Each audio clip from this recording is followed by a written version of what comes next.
What's going on, Headliner Nation? Hopefully everybody's doing well out there. Welcome back to the Draft.com studios. Today we're continuing our quick hitting series on players, whether we're buying or selling them at their current ADP. In this show, breaking down the 6th round and all the players in it. However, before we get into this list, real quick, when we're done here, head over to our website, thefantasyheadliners.com. A lot of other great information for you to check out. Plus, get yourself entered to win an Alvin Kamara autographed jersey. All you have to do, purchase one of our draft guides. You have until August 15th to do it, and you'll be entered to win that autographed jersey. We'll be announcing our winner then.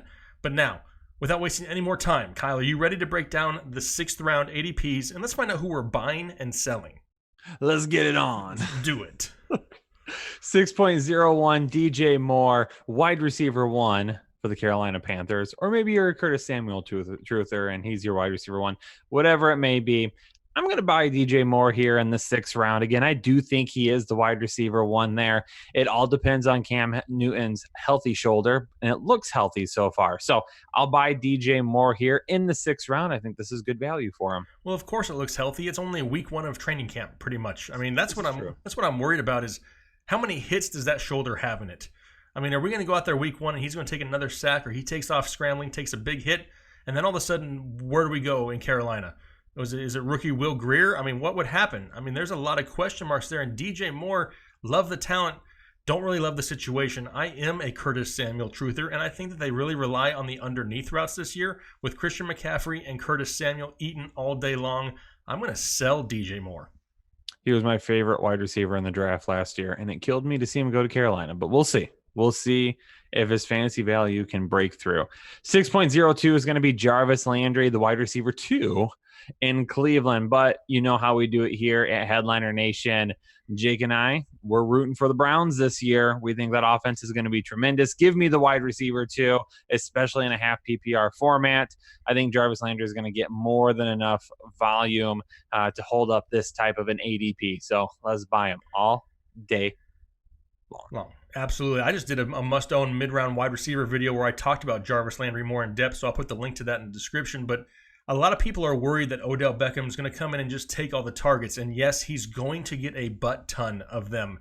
But also, this is the first time that Jarvis Landry has a solidified wide receiver 1 opposite of him to where he could really feast on some lower tier defense. I mean, he may get more one-on-one coverage this year than maybe he's ever gotten.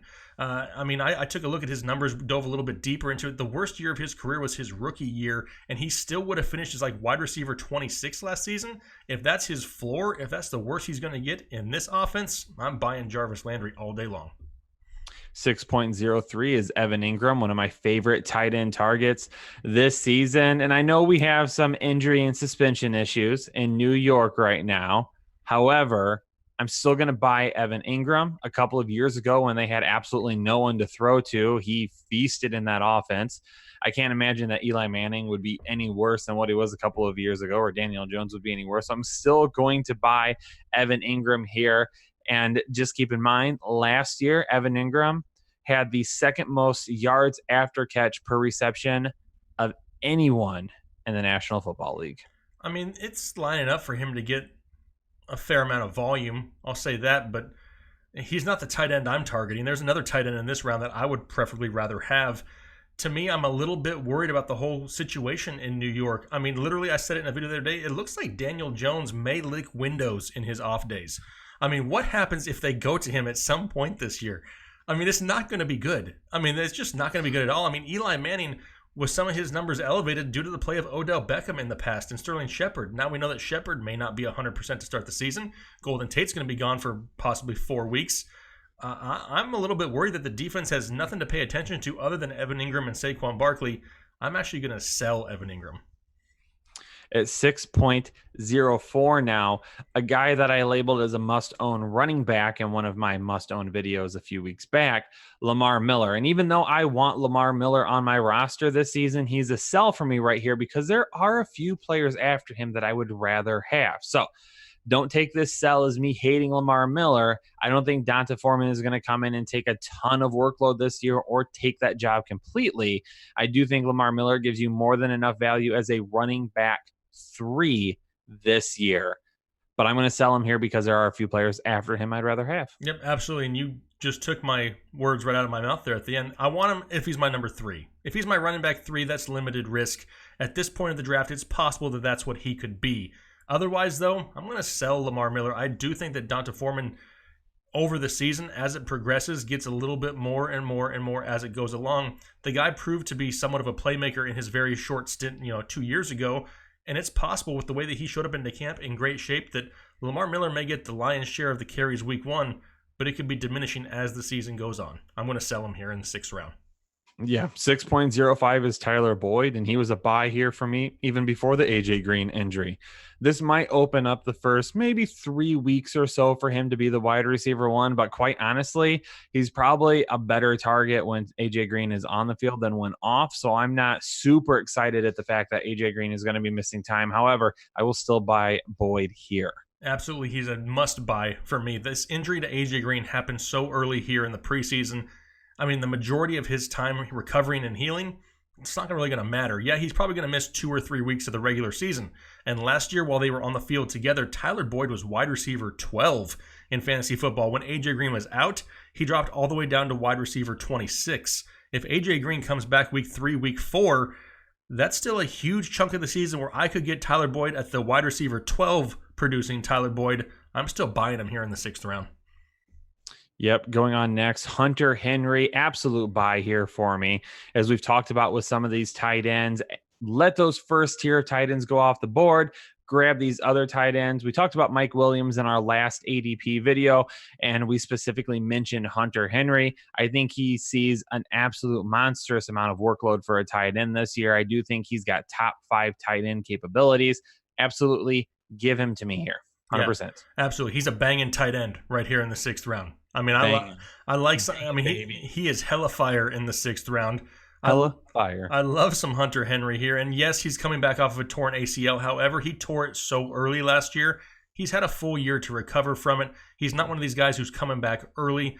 I love Hunter Henry. I love the possibility of him in this offense. Phillip Rivers has utilized his tight ends forever. I mean, it seems like Antonio Gates was a thing there for a very long time. Now the torch has been passed to Hunter Henry. I'm buying him in the 6th. 6.07 is Tevin Coleman, and the Jerick McKinnon injury news that he's just not 100% is really helping boost Tevin Coleman's status right now as the running back 1 there. I mean, we've heard nothing but good things that favor Tevin Coleman in camp right now, so I'll buy him here because I do expect him to have a good season. Yeah, absolutely. 100% buying Tevin Coleman. I've had him as a buy for weeks, it feels like, and a lot of people are like, man, you are crazy. There are too many people in that backfield. And yes, there were. But now that McKinnon's banged up, like you mentioned, they still have Matt Breida, Raheem Mostert, Jeff Wilson Jr. I mean, there's still a laundry list of names there in that backfield. But Tevin Coleman is not just relegated to first down and second down. They can put him in the slot. They can put him in motion. They can put multiple running backs on the field at the same time. He's going to be utilized in a Kyle Shanahan offense. He did it when he was with them in Atlanta. There's no reason why they won't do it again in San Francisco. I'm buying Tevin Coleman. Alshon Jeffery coming in at 6.08, and he's a hard sell for me this season. Just not buying into it. I think there's other wide receivers there that could get better looks than him. I think he's a red zone threat, but even at that point, are you going to spend a 6th-round pick on a red zone threat with injury issues? Dallas Goedert is a guy that you could see being utilized more than Alshon Jeffery this year. They have 475,000 running backs on the roster that they're going to use. So some of those guys are going to get targets as well. So he's a sell. I'm not touching him at this ADP. 100% sell. I mean, not only, you mentioned Dallas Goedert with Zach Ertz. They drafted J.J. Arcega-Whiteside, another big athletic wide receiver. Nelson Aguilar is still there. They added Deshaun Jackson. It's not just the Alshon Jeffery show there anymore. And what happens if Carson Wentz can't stay healthy? It's another problem. There's no Nick Foles back there to save the day anymore. I'm selling Alshon Jeffery right there with you in the 6th round. 6.09, Baker Mayfield. And we're getting a little bit closer to that round that I'll take a quarterback, but it's still a little bit too early for me. And even though I love Baker Mayfield and the Browns offense, can't quite do it here. Again, it's not because I don't like him. Basically what we said with our last round ADP when there was 3 quarterbacks there, we sold everyone because it's still a little too early. 6th round is still a little too early for me as well at quarterback, so I have to sell Baker Mayfield. I'm torn here because I really want, as like an inner fan, I want to buy Baker Mayfield. I can have so many team names for my fantasy football team. I can be cocky on game. I can do all kinds of things. I want Baker Mayfield, but I want him no earlier than the 7th. And unless he falls a little bit, I'm not going to just reach. I think he has a great year. I think he has the potential to have a huge, I'm going to say it, I'm being bold, a Patrick Mahomes-esque type year. It could be possible. I would not be surprised to see Baker Mayfield with 45 touchdowns this season. I almost had to stop, drop, and roll to put out that fire, Jake. I mean, it's hella fire up in here, Kyle. And you know what? That was one hot take. I mean, I could be totally off my... That could be my inner fan speaking. But you know what? It is what it is. I like football also, and my fan part of me wants Baker Mayfield, but the smart portion of me says I got to sell him and hope that he falls to the 7th. You know, Jake, there's a restaurant nearby that I really love here out close to my house. And every time I go there, I order the chicken, bacon, and Rashad Penny. That's what I'm going to start referring to him as. So that's why I'm going to buy him here at 6.10. I like Rashad Penny. I am going to buy him this year. I think he has, that opportunity to at least split the workload with Chris Carson. But Rashad Penny is literally one injury away, like everyone else in the NFL, but legitimately one injury away from having an outstanding workload this season. So I know Chris Carson is going a little bit earlier than him, but I will fade that Chris Carson being a little bit earlier and take Rashad Penny instead. I mean, you kind of lost me after you said, chicken and whatever and Rashad Penny or whatever. I mean, I'm hungry. And I've lost all train of thought, but I mean, my immediate thought in my head is, I'm gonna buy Rashad Penny. I think we talked about this with Chris Carson in an earlier video that I still like Chris Carson. I think he's gonna get a ton of carries in Seattle, but I think they both have the opportunity to get a ton of carries in Seattle. It's gonna be one of the heaviest rush offenses in all of the NFL. Rashad Penny, in my mind, is the better talent there. I think there's something crazy going on between Chris Carson and Pete Carroll there, because I mean, he must have some type of blackmail against him because he continues to be the number one in Seattle. I don't know what's going on there. Not taking anything away from Chris Carson, but Rashad Penny has huge upside, and I'm targeting him wherever I can get him. 6.11 is Robbie Anderson. And when you get into the 6th round, especially the late 6th round of a fantasy football draft, are you really going to find too many true wide receiver ones for their team? Well, you're finding that with Robbie Anderson. We just found out that Jamison Crowder, he's experiencing a little bit of an injury issue right now. And I like Jamison Crowder, but I like this New York Jets offense. It might start off a little bit slow with the running game. And we've already said Le'Veon Bell. Just come up with names for everyone. Le'Veon Bell. We've already said that he might get off to a little bit of a slow start, but Le'Veon Bell, Jamison Crowder, obviously being hurt now, Quincy Enunwa, they have some guys that can play those underneath routes. Robbie Anderson is the true burner on this team. He's the guy that could go for those big TDs, those big scores. I like Robbie Anderson. I'm going to buy him here in the late 6th. You shouldn't be commenting on people's big TDs there, Kyle. I mean, that's just awkward on the I was waiting for it. I thought for sure you'd say it. I mean, you teed it up, and I just had to knock it out there. But I agree with that fact that Robbie Anderson is the big play maker in that offense. I get that. The part that worries me is if he doesn't get that big play, does he get enough receptions consistently on a weekly basis to not kill you on those weeks where he doesn't get that big touchdown? That's kind of what I'm worried about. I'm not going to, sell Robbie Anderson here because hopefully by the 6th round, he's probably your number 3-ish. I mean, hopefully that's what I would prefer him to be because I really don't want to have to rely on him weekly. I like to throw him out there in good matchups, against poor secondaries, and hopefully you can take one to the house. But I just see some inconsistencies at time. He may be a little bit of a headache as we get into the season. Jake, I need you to come close. Come closer. Take all the upside in the 6th round. Dante Pettis. Dante Pettis coming in at 6.12. In kind of a similar situation as Robbie Anderson. I don't think we can say Dante Pettis is the runaway wide receiver one on his team. I think you could obviously make some statements that maybe Marquise Goodwin. I really liked him last year. He is still a guy that could take away from Dante Pettis a little bit. We've heard some good things about Trent Taylor in the slot. George Kittle is obviously still kind of that main target right there. What? Deebo Samuel. Not nearly as high as some people. That's okay. But Dante Pettis, I will still take the potential upside here at the end of round 6. So buying him as well. I hate to see this because his ADP has really climbed here in the last few weeks. It feels like, and yeah. I like Dante Pettis. I mean, he put a workout video over on Twitter the other day. I mean, he was he was doing work to a trash can. I mean, it was a 55-gallon trash can. And he was making it look silly out there with that footwork. It worries me a little bit that there are so many targets, not to mention the 54 running backs in the backfield.